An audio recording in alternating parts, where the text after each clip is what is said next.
Hey everyone, welcome to this short lesson. So here we're going to really just talk about a couple of things that are fundamental to any economics course. It doesn't really tie into too many other subjects. You might see the concept of CPI come back again a little bit, but these are really kind of standalone small topics that you should know. So the first thing we'll talk about is inflation. So what is inflation? You've heard it, I'm sure. You understand it in theory or in practice. Okay, things become more expensive over time, but let's talk about what it is really. Inflation is the general rise of the price of goods, right? So yes, things become more expensive over time. We can also see it as a decrease in the purchasing power of your money. So take $100 today. $100 today can buy you $100 worth of goods, but that might be a pair of sneakers. Now, rewind 50 years. $100 50 years ago was probably able to buy you 5-6 pairs of sneakers. Why is that? Why has $100, which nominally hasn't changed, 100 still means 100, why is it that the purchasing power has declined? Well, it's simple. The price of those sneakers and everything else has gone up. So how do we measure that?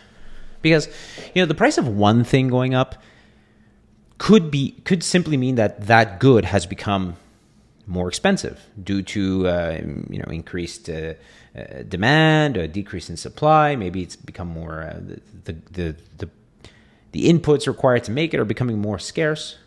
So things actually do go up in price for reasons other than inflation, right? So how do we track inflation? Well, we look at the price of all things. There's something called the CPI, or the Consumer Price Index.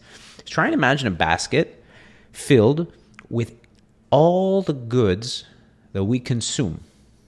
Everything. So cars, gas, sneakers, food, rent for your home, bus tickets, potatoes, and go on forever. The price of everything that we consume. We throw it all into a basket and we look at the price of that basket. And then we take that same basket and we look at the price the following year and the following year and the following year and the following year. And we track that basket of goods. And that is how we measure inflation. That's what you have to think of CPI as, the price of that basket of goods. So it's not an actual dollar amount. It's an index number. So there's always a base year. Like in any other index number, the base year is kind of like your baseline, what we compare all the other years to. So the base year has a CPI of 100. That's your starting point. And then every other year has a CPI that we can then relate back to 100. So for example, if you have a CPI of 120, it means that the price of that basket, so the price of goods in this year, is 20% higher than the base year. So there has been inflation of 20% between the base year, whatever that year may be, and the year with the CPI of 120. If ever you have a CPI below 100, right? Typically this happens if you're looking at years before the base year, where prices were lower, right? The price of that basket would be lower. So that's conceptually what the CPI is and what inflation is. Now, what are the things you need to know how to measure? Well, inflation, first of all, is simply a percentage change in the CPI, right? So if you take any 2 years and you calculate a percentage change, so new minus old over old, times 100, using the CPI, well, that will give you the amount of inflation, the total amount of inflation that there has been between those 2 years. Okay, we'll do an exercise on that in a moment. But with CPI, you can also calculate the real price of goods. And this is how we can compare whether or not an increase in price is caused purely by inflation, or has the good itself actually become more expensive, right? Because just looking at the nominal price, so the nominal price is the price that you see when you go to the store, right? So you go to the store today, a bag of potatoes is $10. Okay, 10 years ago, you went to the store, the price that day was $5. Those, the 5 and the 10, those are nominal prices. This the numerical price of the product today, at a point in time.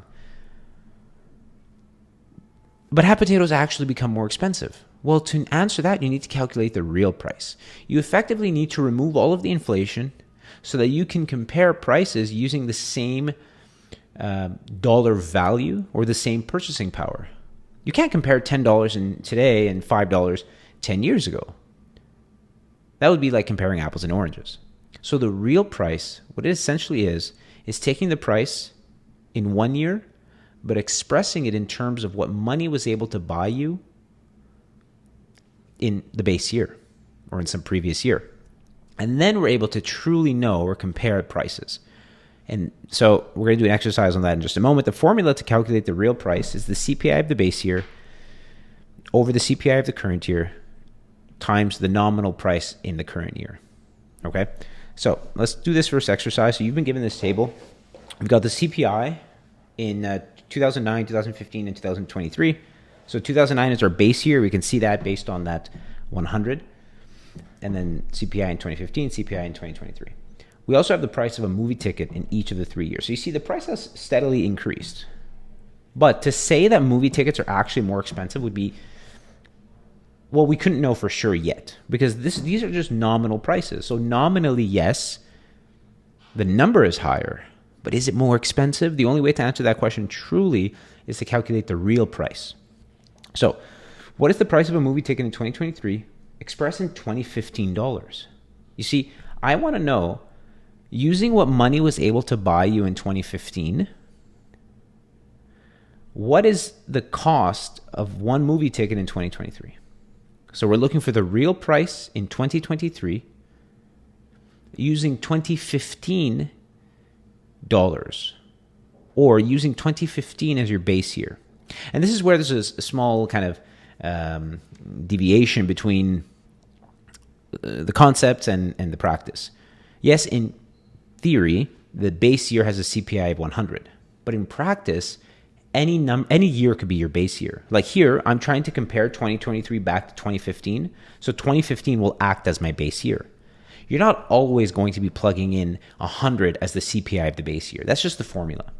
Hey everybody, sorry to interrupt. I just wanted to quickly ask you guys to follow me on Instagram. You can use the QR code here. You can type in my username. It's really the best way to reach me for questions if you do have any. If you wanted to have access to me more regularly, chat about certain things, talk to me privately, Instagram is really the best place to reach me.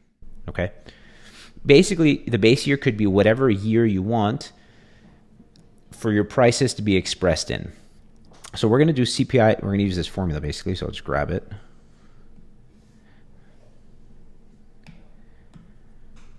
Okay. So CPI base, we're going to use 110.6 as our base year. CPI current is 137.3 times the price in the current year. So the price was 1132 in 2023.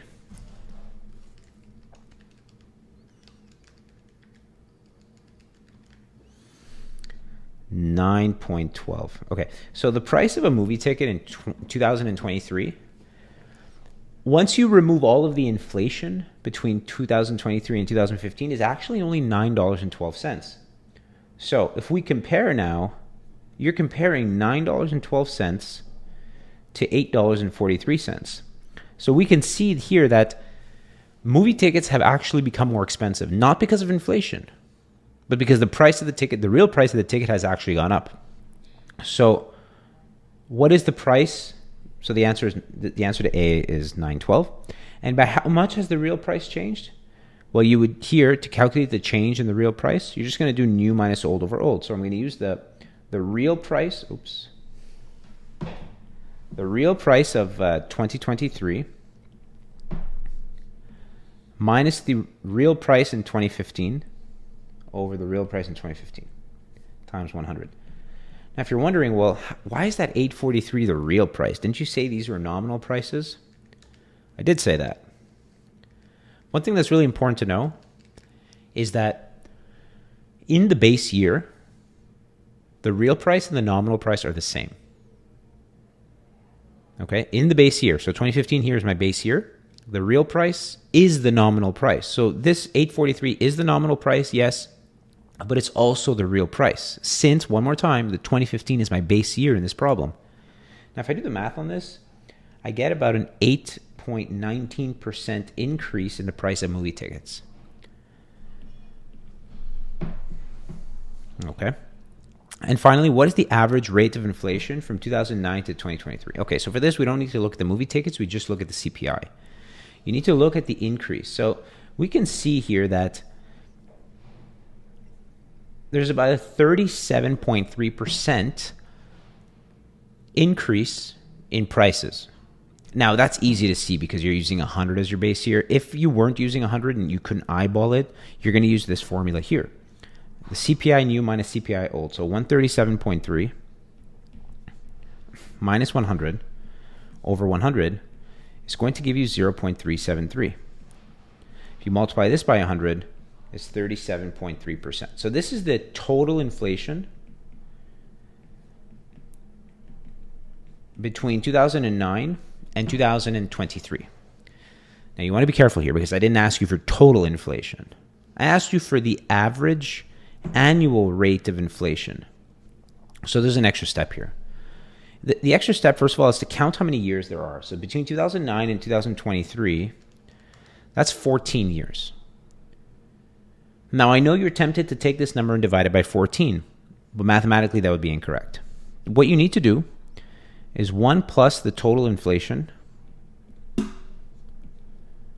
to the power 1 over 14 minus 1. The reason for this is that inflation compounds over time.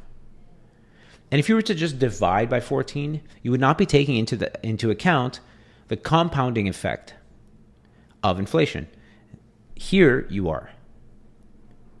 So if you want a formula for this, it's 1 plus your total inflation to the power 1 over the number of years minus 1. That gives you your annual inflation.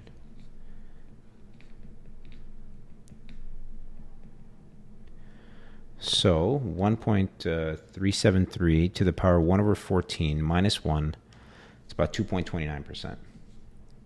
So 0.0229, and you multiply that by 100, you get about 2.29%. So there's been an average of 2.29% inflation every year between 2009 and 2023. Great. So that's the end of that first little concept that I wanted to talk about in this lesson. The second little part is understanding really the difference between when we say positive or normative statements. Super, super, super simple. A positive statement is a statement that is based on fact. It is a statement of how things are. You cannot argue how things are. If I tell you the sky is blue, you can't argue that. You can say, no, I think it's orange. If I tell you the Canadian GDP increased by 3.6% in 2022, well, that's a fact. That's, it did increase by that. It's not an opinion, right? Positive statements are not opinions, they're facts. Normative statements are opinions. They are statements of how things should be or ought to be. Take, for example, this. The government should lower the income tax rate so that people can have more money to spend on things they need. Now, while you might agree with that, and I definitely agree with that, is it a fact? No, it's an opinion, right? It is a statement of how things ought to be. But you can argue it. You can argue, well, no, if they lower taxes, the government will have less money and they can't provide us with services. So there's an argument there. So look for keywords like should. Should is the biggest one, okay? And that's the difference. It's not more complicated than that. Don't overcomplicate it. Positive is a fact. Normative is an opinion, okay? So that's the end of the short lesson.